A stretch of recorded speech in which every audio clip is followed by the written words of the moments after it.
Hi everyone, welcome to another episode of Uniquely Me with Simone Stewart. Indeed, this program is about women who have been through trauma, struggles, women who are resilient, of course, having experienced life in all its forms, yet they triumph. I think it's Maya Angelou that says, "Yet still I rise." All right, so we are in season 4, guys, and you would have seen so far lots of exciting things to come. A little mix up too in terms of it's not just women, but we're going to be showcasing some of our men as well, what they have been through as it relates to the impact of women on their lives, couples. So lots of things to come. But this week for sure, I want to share with you another fascinating story from a woman who, she has, for want of a better word, been to hell and back. In talking to her, she said she used to describe herself as the girl who played the toilet bowl. Now, yes, quite interesting. When we come back, we're going to meet that fascinating woman and we're going to hear her story, her struggles, her traumas, her challenges, and we are going to see if she's still rising to the top. Stay tuned. Uniquely me is uniquely you. Balancing the different hats of life, achieving all your goals in the name of Christ. Uniquely me is uniquely you. You can do anything. With the S on your chest, you can do all things through Christ who gives you strength. You are a winner and you're an overcomer. You can be all things to Christ who gives you strength. Yeah, you are a fighter. You're so determined. Uniquely me is uniquely you. All right, so welcome back, guys. Like I said, it's another exciting episode. And today my guest is Melissa Richards. Well, I've been talking to Melissa, over the phone and that kind of thing. And Melissa has me awestruck that, somebody could go through life with such trauma, and it didn't just start now. It started, as a teenager and stuff. But we're gonna let her tell her story because that's what we do here. They tell the story. Uniquely me is uniquely you. But Melissa, welcome to Uniquely Me. So good to see you, girl. Finally. You for having me, Simone. Yes, finally. You told me that, you're not one for the makeup and that kind of thing. And I can see why. Because you're just naturally beautiful, girl. Thank you. Thank you. Mel, there are, as we talk, there seems to be just trauma after trauma after trauma. But I want to start from your childhood. Was there any time in your childhood that, life was full of excitement and you were just running around and being just this good little girl playing with her dollies? Was there ever such a time? Honestly, Simone, I don't remember most of my childhood. Honestly, I don't remember most of it. Mm-hmm. But I think one of the reasons I don't remember is because my mind is clouded with all of what has happened. Yeah. So honestly, I can't answer that question because I don't remember most of it. Yeah. Well, one of the things we as we spoke is that it just seemed, and it's rightful as you said, you really can't remember because it seems as if it was just trauma after trauma after trauma, and those traumas there were emotional abuse. There was sexual abuse, there were physical abuse. You want to talk about that first physical abuse that you had? All right. So that first physical abuse was in high school. Yeah. I was just in grade 7, going to grade 8. Right. I didn't do any grade 8 at any school, actually. I skipped over grades. Yes. So I don't remember ever doing any grade 8. Mm-hmm. But that was in grade 7. Closer going through grade 8, and it was actually by one of my teachers in high school. Yeah. This person was actually my teacher, my social study teacher at that. Right.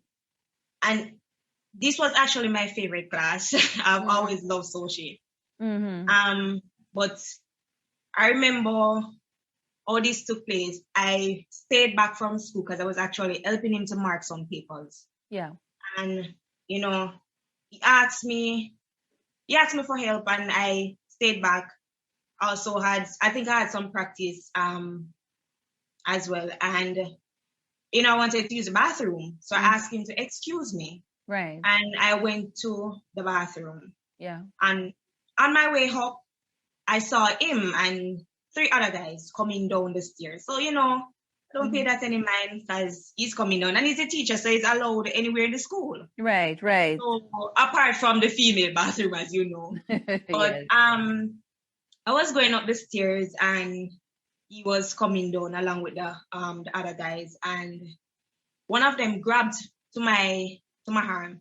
And, you know, reflex allowed me to flash. And I said, let go, don't pull on my arm again. And then him, as the teacher, grabbed me and said, if you don't shut up your mouth, I'm going to kill you. Oh. I'm like, yeah, it was so weird at first. I'm like, I took it as nothing. Right. But then I realized it got serious. Mm-hmm. And he pulled on me, and, you know, all 3, including me, that make 4. So me as a little slim girl, because I was always called string because I was so slim. Oh, but I'm still slim, but you know, they pulled on me, and we end in the bathroom, in the male bathroom. So I wasn't in the female bathroom. No, I was actually in the male bathroom. Yeah. No, based on where the bathroom is, and you know where everything is, including the staff room or wherever, for anybody to hear me. Right. Trust me, even if I was screaming from now till tomorrow, I'm sure nobody would hear me. And then at that, school had already dismissed. Like I said, I stayed back. So campus basically empty. Teachers going home, principal gone, everything. Yeah. So I remember they started hitting me in my face. You know, I think the teacher boxed me twice in my face. Wow. And yeah, they started hitting me, and you know, everybody taking turns in whatever they're doing, beating me or whatever. And then the teacher now, after he was finished, because they raped, yes, and after he was finished, I remember the last thing he said to me before coming out of the bathroom was, quote unquote, "I'm coming at you now." And he walked out. Everybody fixed up themselves and walked out. So I was there, couldn't move. I was bleeding and everything. I could not move. You were raped by all 4? Yes. Oh my God. So I stayed there.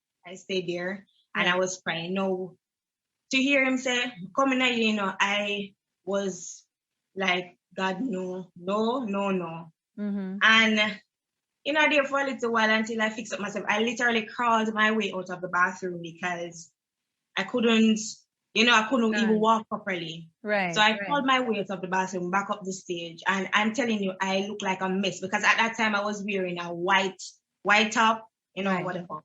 Mm-hmm. So I look like a mess coming out of the bathroom. No, I was so aware of what happened. I was even aware of my clothes, or I look, or I smell, stuff like that.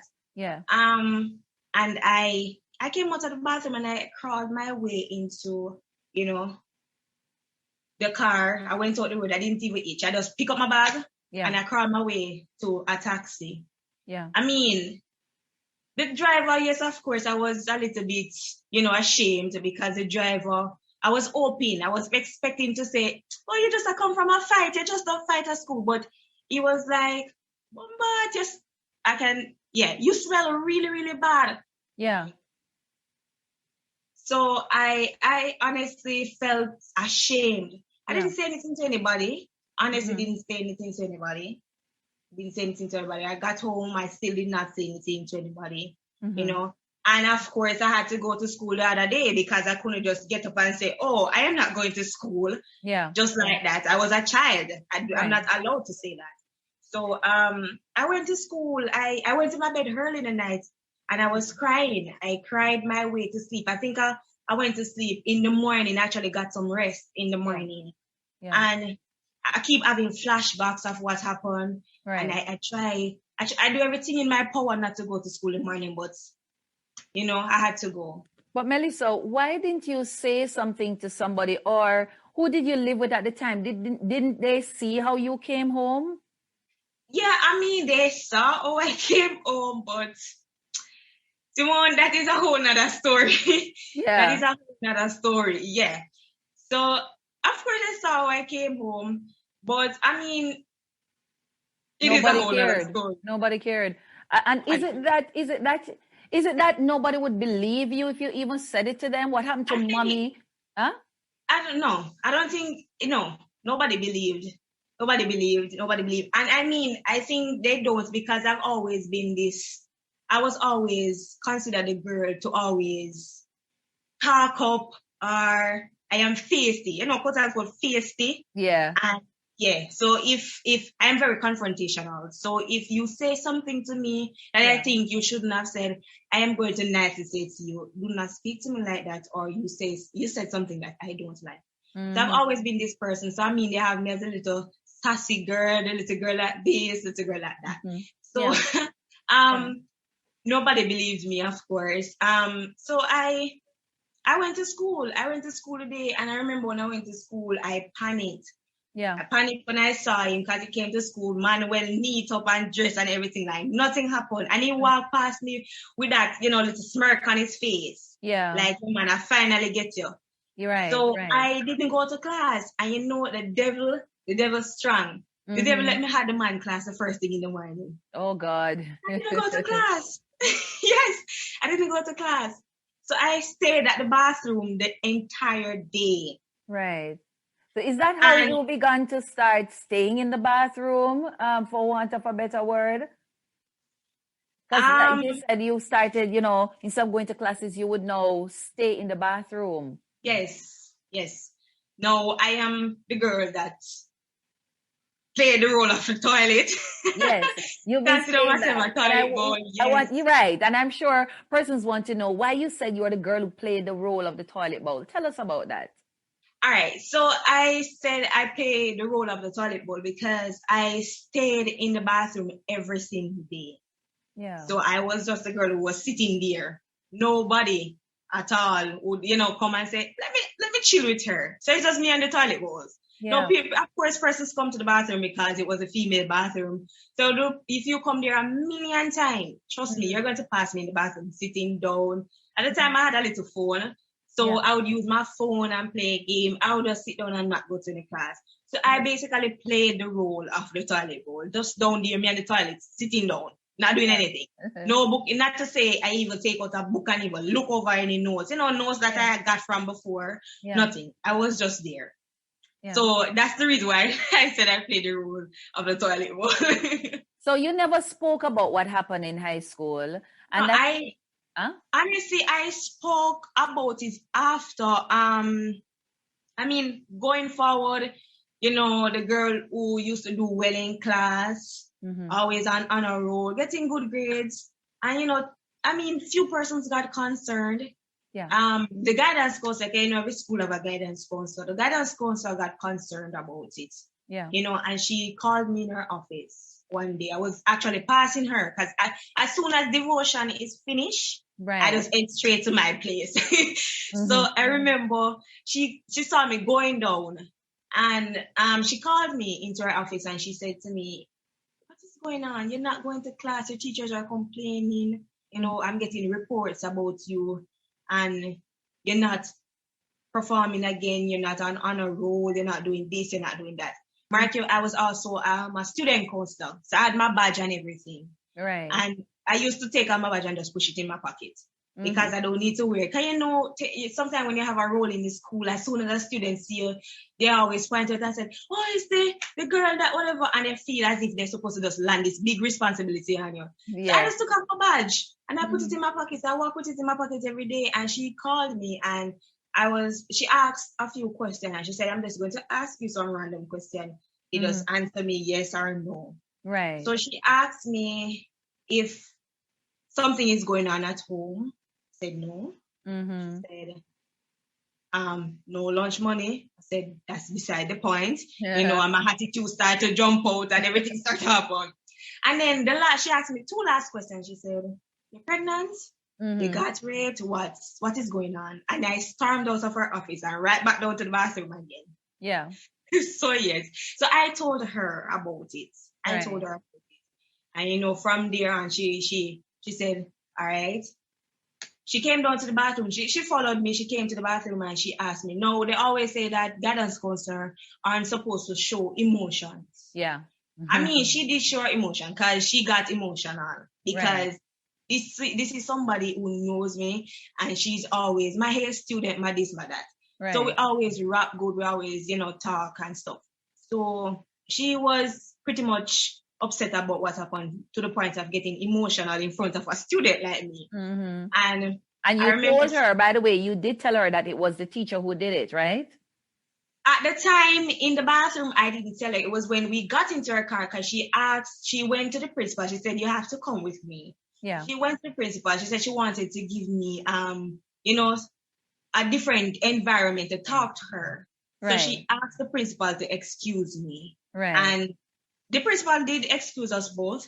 And we went into her car and we started driving. Right, this lady said she's just going to give me some time to talk. She did not tell me she was taking me to the station. But we got into her car and she asked, and she kept asking, like, what if this lady know I don't want to say? Because in my mind, I am saying colleagues, she's not going to believe me. She's going to believe colleagues because they're all teachers, guidance counselors. And I think that's what happened with a lot of rape victims, Melissa. Yes. We're thinking that persons will not believe them. But continue. Yes. So you're there driving with her in the car. I'm driving with her in the car and she's asking a lot of questions. And she's asking me, who is it? And stuff like this.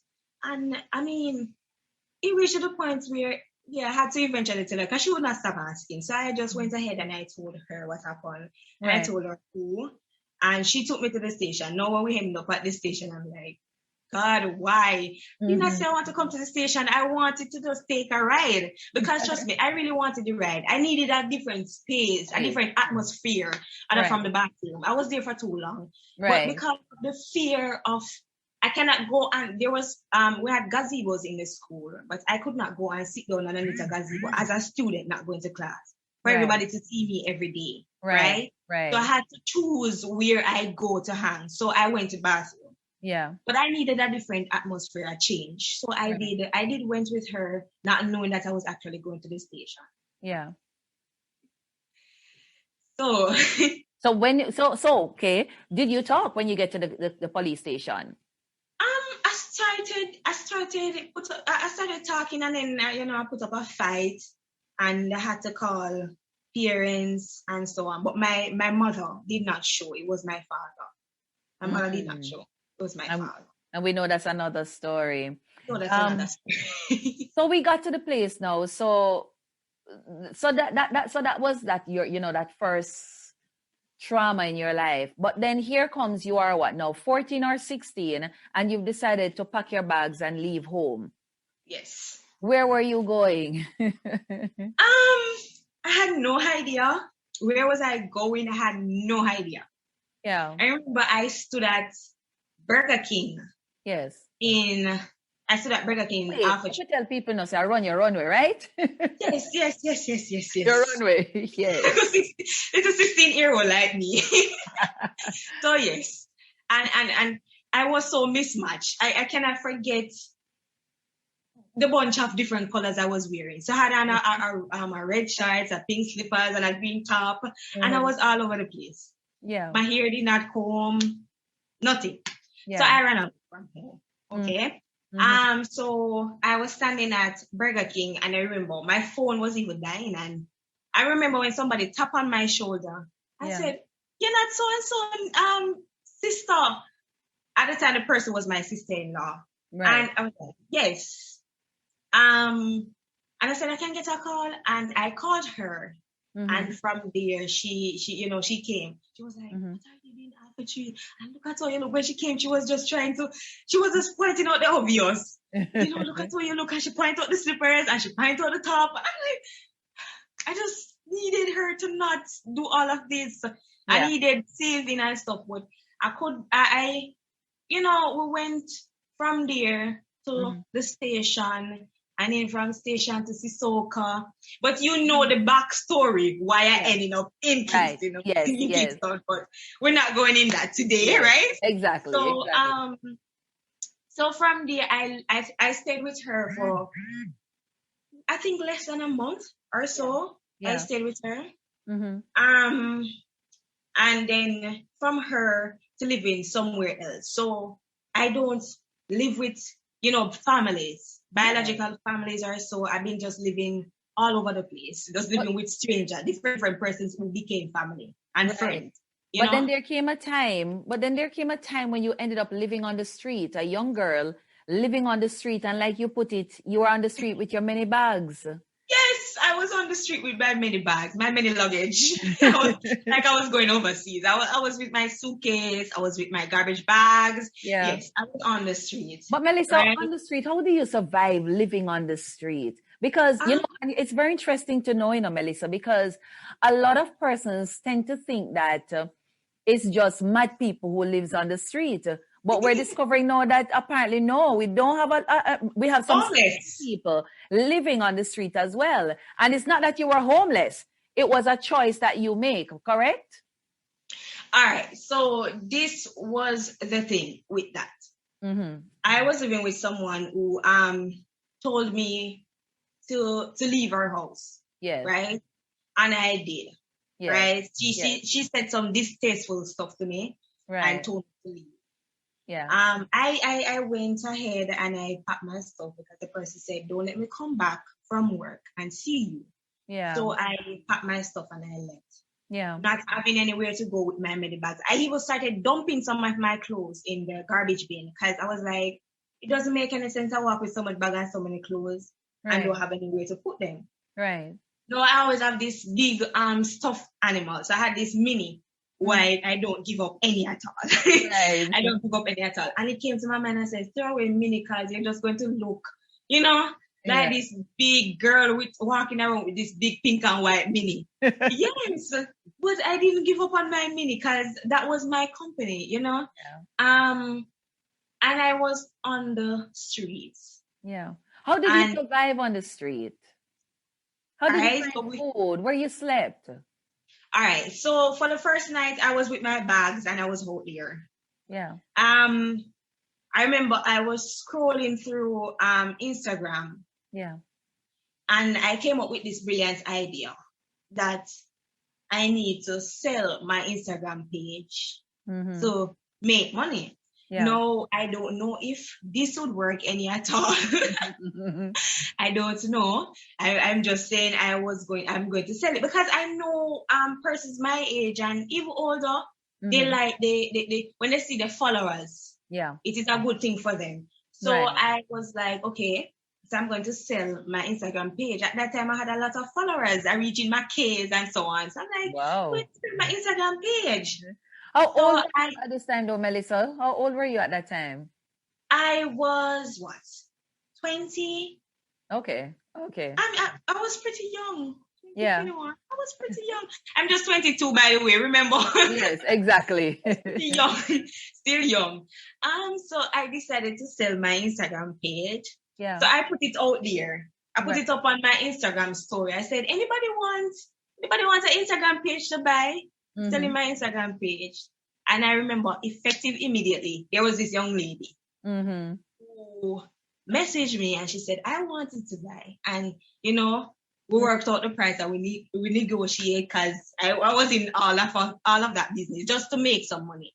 Right. And I sold her the Instagram page. And so I had money. I created a new page. And that's the page I am currently using. And I've never, since then, I don't think I've ever been interested in Instagram like that. Okay. So I had that page and I was scrolling through and I was going through and I remember I saw a post about wanting females to dance in music video. Right. So I jumped to it. Like, man, I can do my thing. So this is for me.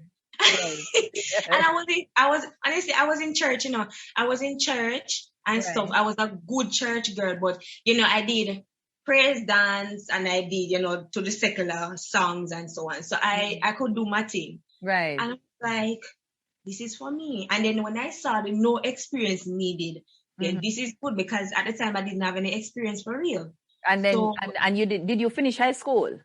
Yes, after several high school, remember we skipped over some stuff, but after several high school, I did finish high school, and I did not went to this prominent high school like everybody else does, but I went to Young Women Christian Association that is in Kingston, and I did my subjects, and I got my subjects, and I'm always proud of my school because that's where I got my subjects. Right. You know. Right.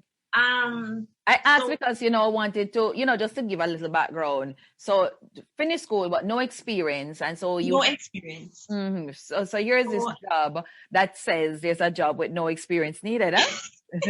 Good for me. Good for me. And I jumped to it. Yeah. And I said, okay. So I DM'd the person on Instagram, and I got a response back same time. Like the person was just waiting on me.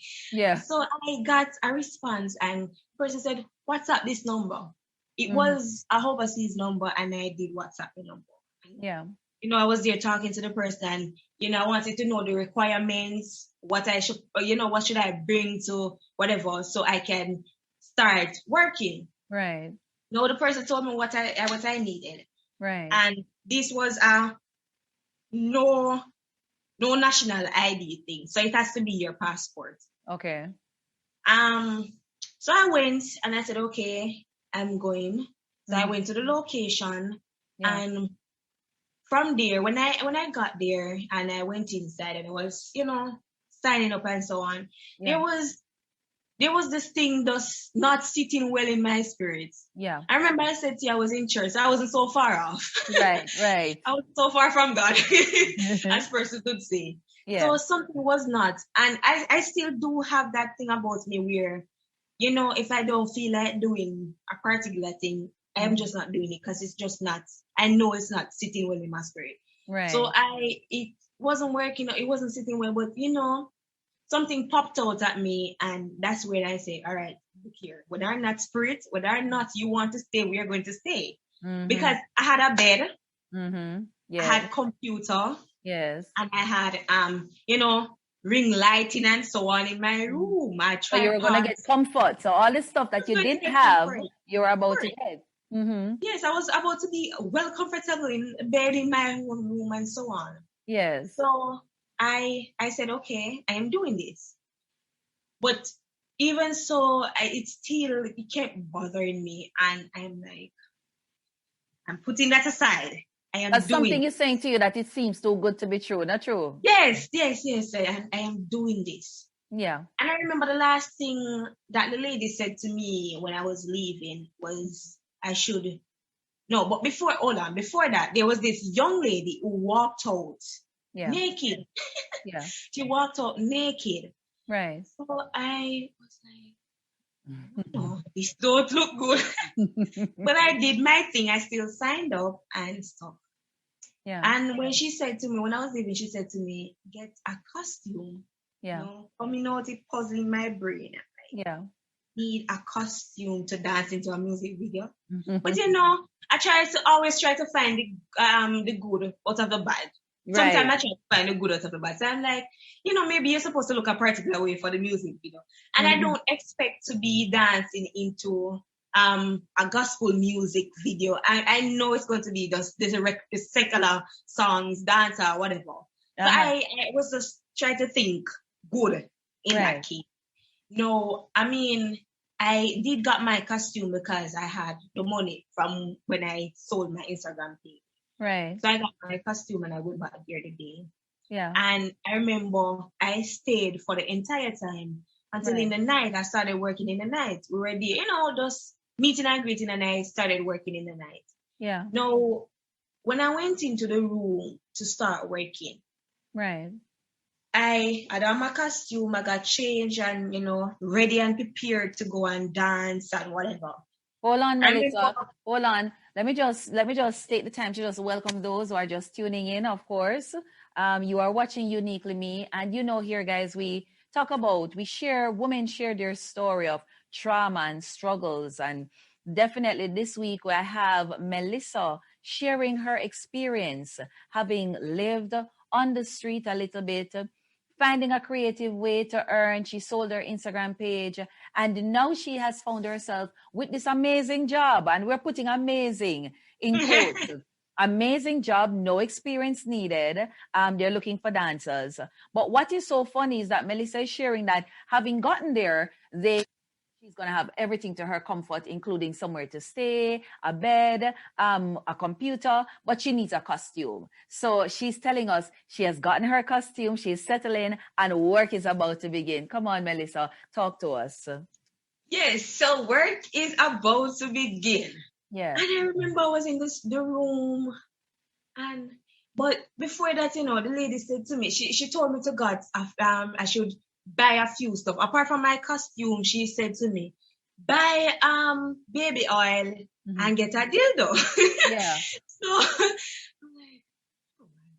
I'm like, and that's what I want to ask, Melissa. Did you not say to yourself, why would I need those for a dance video? Like you said, you're in church, something on the inside of no, this don't feel right. Weren't you saying to yourself, should I run? Should I stay? What? Simone, trust me. Like I said, I knew from then that I was, in trouble. Yeah. But for me, it is just, when you're just friends to the bed. Yeah. You're trying to see that you can stay there, because this is something I made sure to ask the lady. I said, I can stay here. She said, you can sleep here. You can actually live here. Wow. Cause you're working every night. So you basically choosing your time. So you work, if you want to work in the morning, or sleep in the night, or, but you have to work. Okay. Right? So she said all of this to me, and I'm like, yes, I'm getting somewhere to sleep. Yes. So when I went into the room, I remember she said the baby oil, and she got some, because I didn't buy any dildo, but I had, the baby oil. Right. Now, she started rubbing me down with the baby oil. Yeah. And I started feeling uncomfortable, because I'm like, I've always been this person. I will into a room. Trust me, I will into a room with my roommate that knows me, or know my body, and which is a female, and I don't, I would not change. I would go into the bathroom or whatever. I'm always fearful of certain things, always. Right. I don't really show myself naked in front of anybody, wrap up in the towel tight and stuff like that. And that type of typical girl behavior. Yes. But I remember, she started rubbing down my bottom, and I was a way older lady, big lady, could be my mother.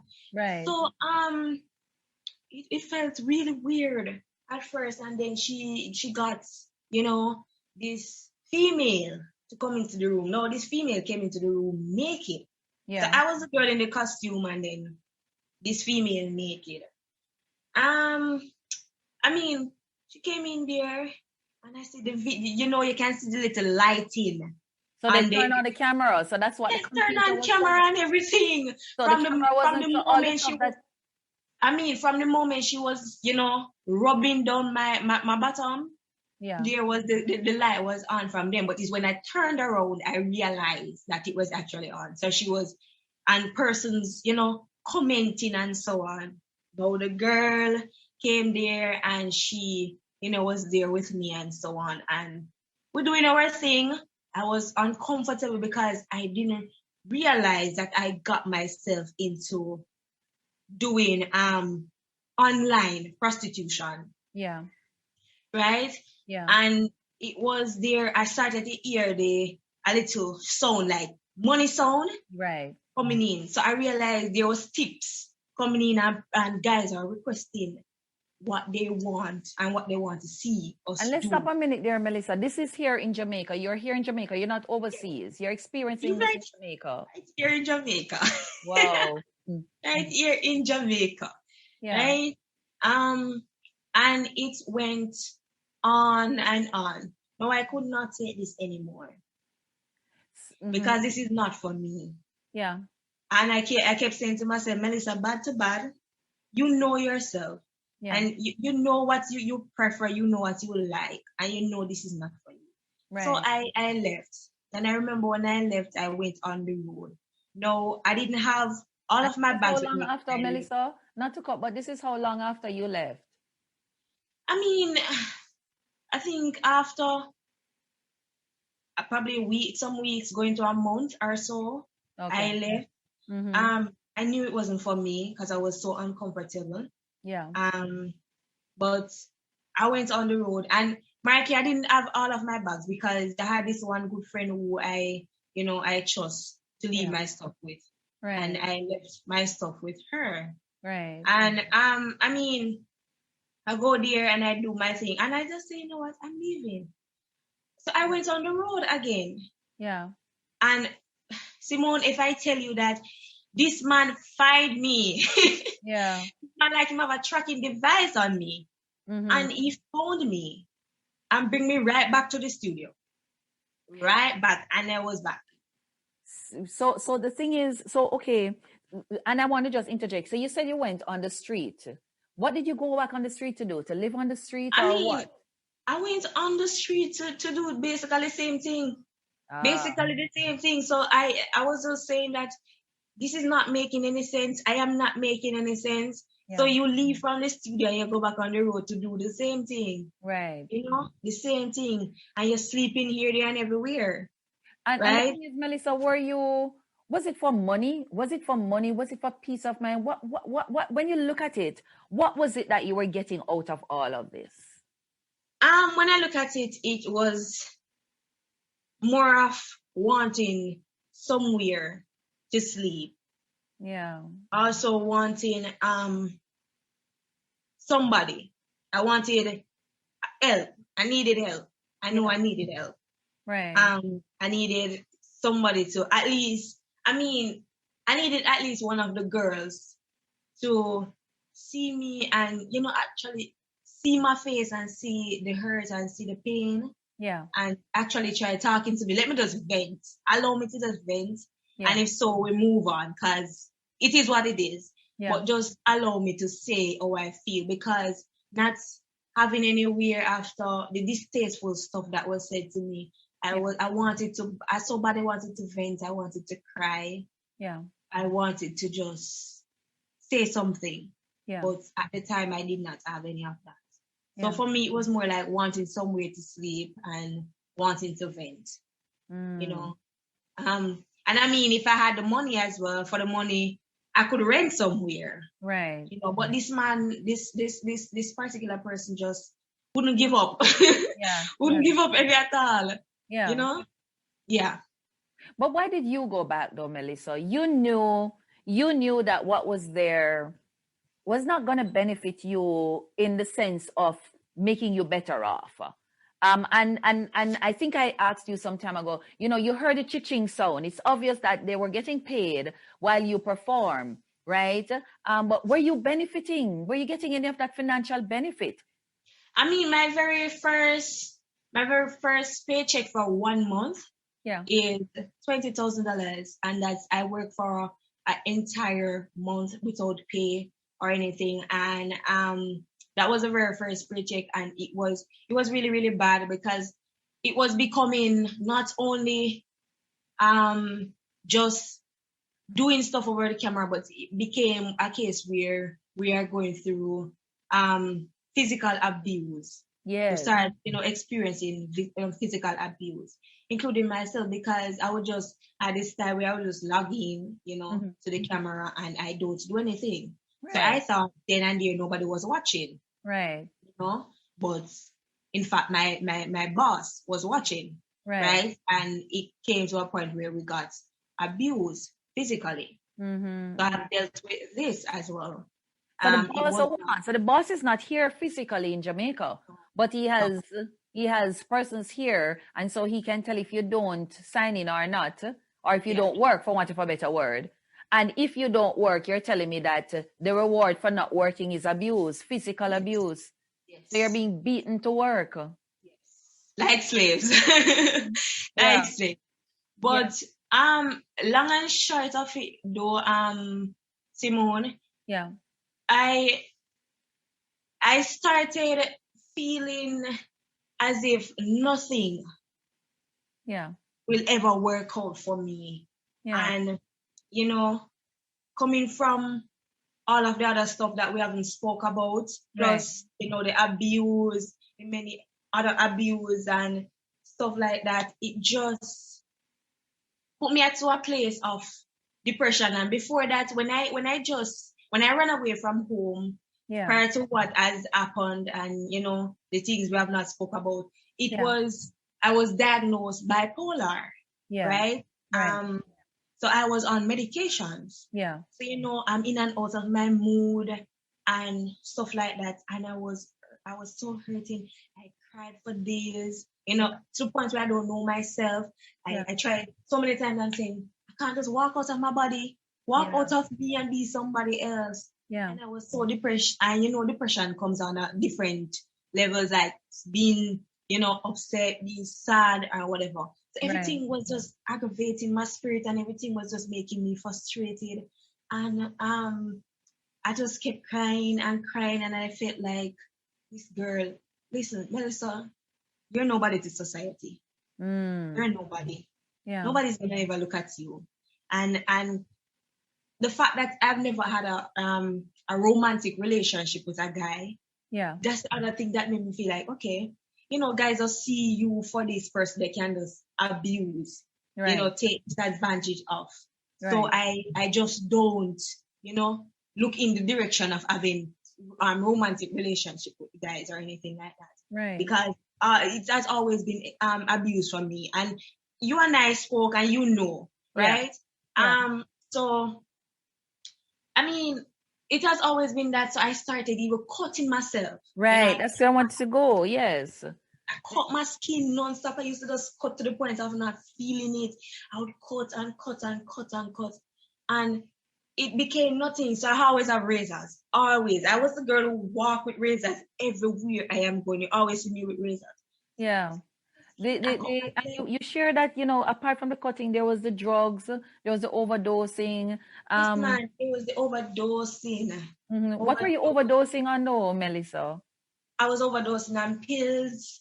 I was trying to take pills with I was overdosing on pills with, you know, alcohol. And I just wanted to just end it all, you know, end my life and stuff like that.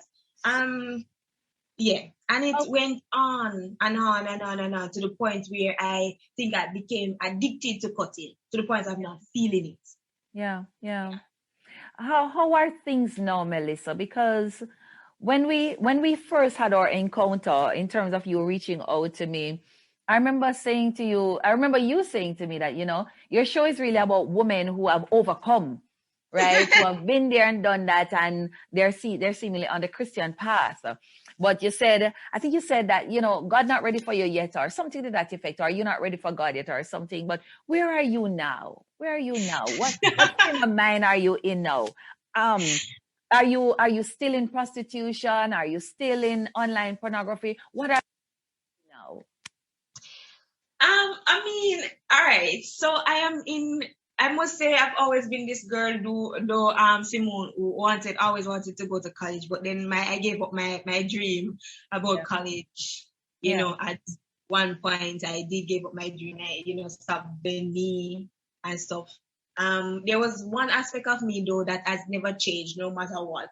I was always a helpful person, always giving, you know, always loving unconditionally. So that aspect of me, I think I didn't lose that part of me, but I lost the part where I did not want to go to college anymore. I didn't want to do college. Because college for me, that's not going to work. But I remember the where I am staying now, right? The lady I am living with now, she's my actually my high school teacher, the last high school that I went to. Right. I remember she said to me one night, she was talking to me and she said, you can go to college, you know, because I was actually talking about not going to college or whatever. And she said, you can go to college. You can look at it and go to college. You can value yourself and go to college regardless of whatever. You can go to college. So I signed up for college, not knowing if I would get accepted. It was neither here nor there, really. It was only because she spoke to me, and, you know, I'm always this cry person. So when she spoke to me, I started crying, you know, and I I did sign up for college and I got accepted in college. Yes. Congratulations. Thank you. I got accepted in college and stuff. I mean, you ask where, and I remember I said to you that I am not on the path with God. I remember I said that, and I always watch your show, Simone, and I know for a fact that, lots of persons come on here and they spoke and they talk about their story. And, they normally end it with, where they had with God, and God has been good and faithful. I'm not going to lie. Yeah. God has been good, right? Yeah. Big up to the big man up above. He has been good because at least I am not in the studio. Yeah. At least I'm not in the studio, right? Yeah. I met friends. Yeah. Right? And I said friends because she was actually my friend first, because she has never, I don't remember, she was my form teacher, but she has never taught me in school. Right. Right? So I met friends who became family. Right. That type of a thing. But I mean, I'm at the place now wherein I am not on the street, thank God. I am not in the studio, right? Right. Some things has not changed. Something has not changed, as we spoke about. You're right. But I mean, I'm coming back on here because we're doing a part 2, right? Come on, girl. Yes.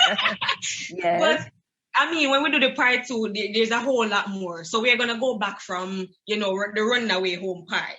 Right. But I mean, I still do get a little bit sad at time. I still do get depressed and stuff. But I talk to the persons in my home, not, I might not go in depth with them with whatever is going on in my head and stuff. But I also talk to other persons, because I remember I met this lady just recently in January. Right? Yeah. She's actually a singer. Mm-hmm. Yes. Big up herself, Venicia Stone. Yes, I met her. Yes. And she and I have been communicating. She and I have been talking.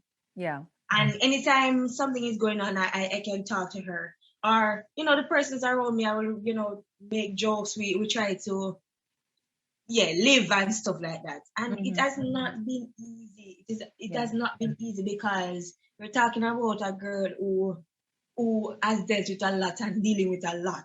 Yeah. Things happening in my head, things going on around me, things is happening and stuff like that. But I am not in the studio. I am not on the street. I am sleeping in my bed. Yes. And stuff like that. A bed that nobody else is in, and nobody has to be watching you. Yes. But Simone, honestly, this person, he send threats. Yeah. Get persons to text, person to call, and stuff like that. Mm-hmm. And I would log in. Sometimes I would log in and not do anything same way. Yeah. Send threats and, want to do this to me. But I am trying my uttermost best to cut off that mentality. Yeah. Right? Yeah. And focus on me, work on me for the sake of me. Right?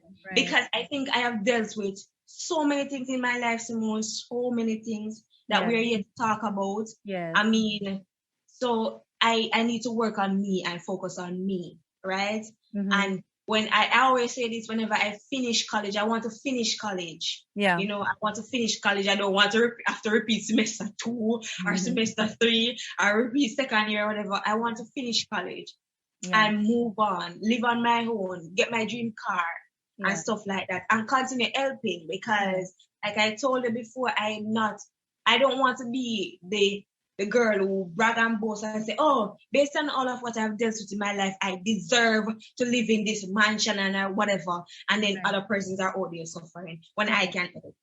So for me, it is always helping. Yeah, I know you have a dream, and I want us, when we come back for our part 2, hopefully by then, at least you'd have started it, because you've been sharing with me, and that's something that you've repeatedly said to me, that you want to go and help, especially in the girls' home. A lot of these girls, what they've been through and why they are there, But as we wrap up, Melissa, because as you said, and I literally feel it, there is a part 2 coming. What do you say? What do you say to that young lady that's watching? Because we're going to be putting this video out, you know, and what do you say to that young lady that is struggling she's struggling with abuse. She's struggling with the silence of being abused and not saying saying it to anyone, but recognizing that it's about to shift her life, and it's not going to be shifting it for the better. You know, it could land her on the street, it could land her in prostitution, like you said. You know, what do you say to her, having been there and experienced it? What can you say to that person right now? Because, you know, some people are going to tell you, say, you know, I have no advice can give, but I'm telling you, you have something valuable that you can share. What can you say to that person? I mean, when we do part 2 and you see the middle part of the story that we skip Simone, and I mean, they will understand that I can actually say something to somebody. But I mean, I would say to that person, that young lady that is watching, to find somebody who you can talk with. Right. Because, and as for me, I was always this person who don't talk. You have to force me, you have to beg me. It takes a whole fight. It's like pulling, you know, and I would not talk, right?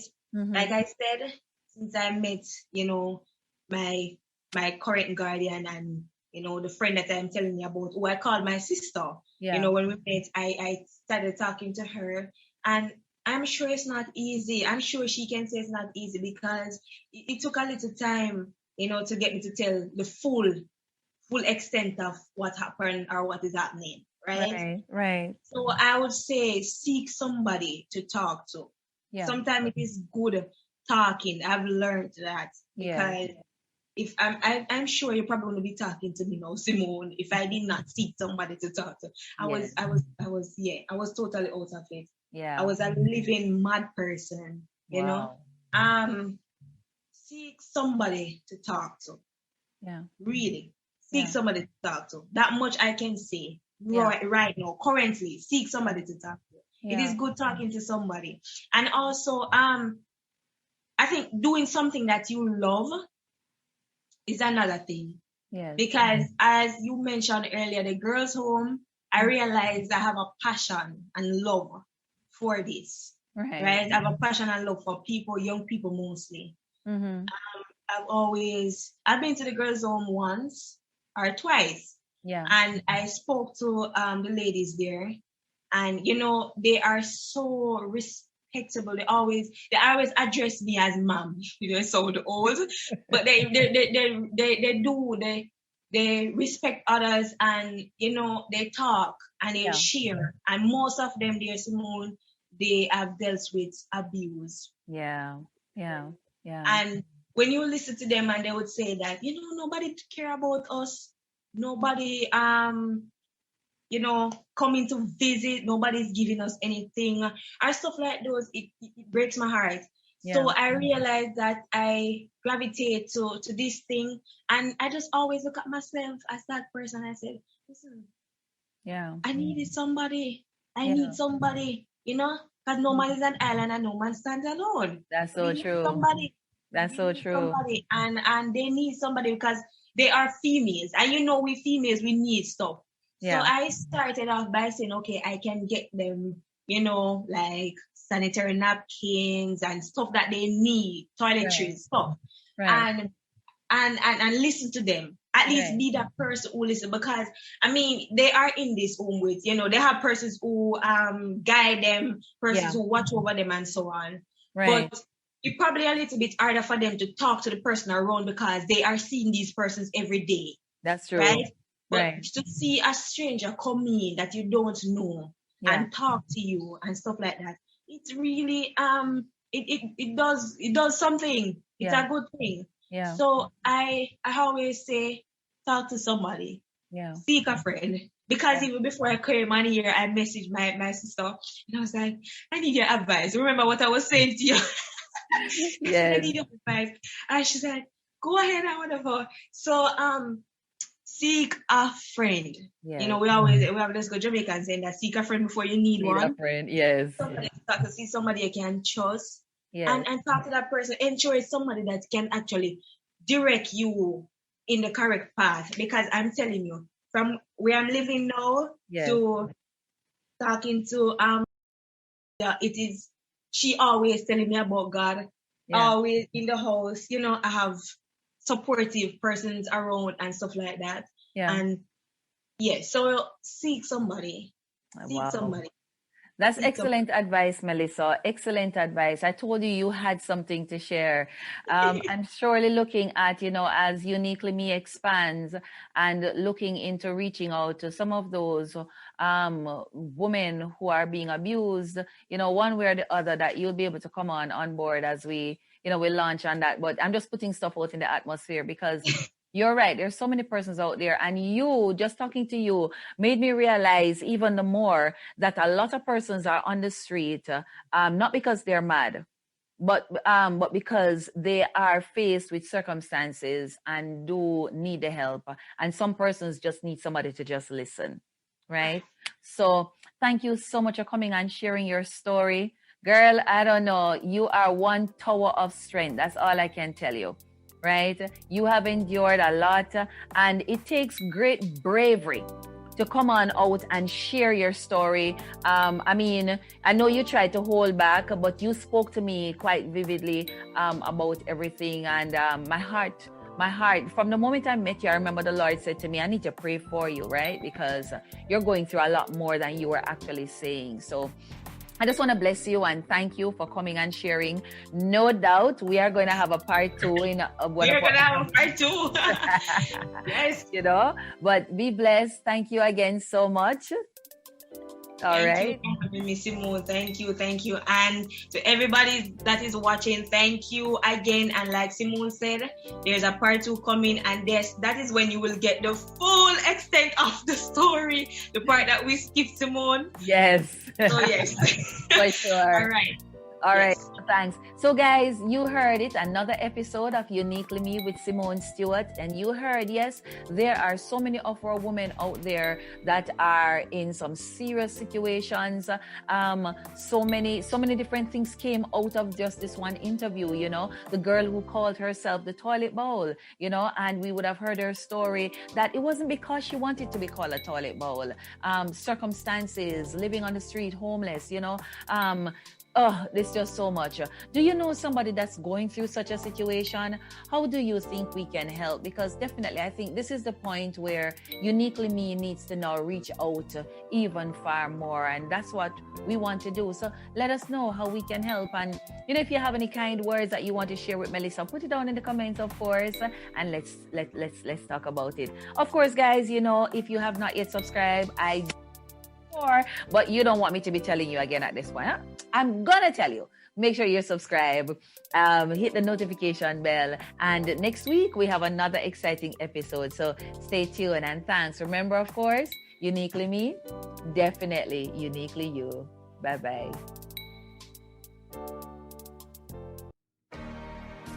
Who am I really?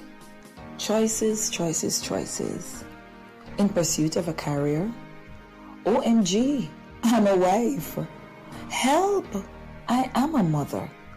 Oh, I'm in church. When do I get to be a woman that God called me to be? Uniquely Me covers the acrobatic endeavors of every woman to balance the responsibilities of being a mother, a wife, a professional, a church leader, a friend, yet still maintain her identity. I too am a mother, a wife, a trained minister of religion, a banker, an entrepreneur trying to balance the many hats that signifies my role. My book will help motivate and empower every woman who is really unique in her own way. Grab your copy today on Amazon, because Uniquely Me is uniquely you. Thank you for tuning in to Uniquely Me with Simone Stewart. Remember, Uniquely Me is uniquely you.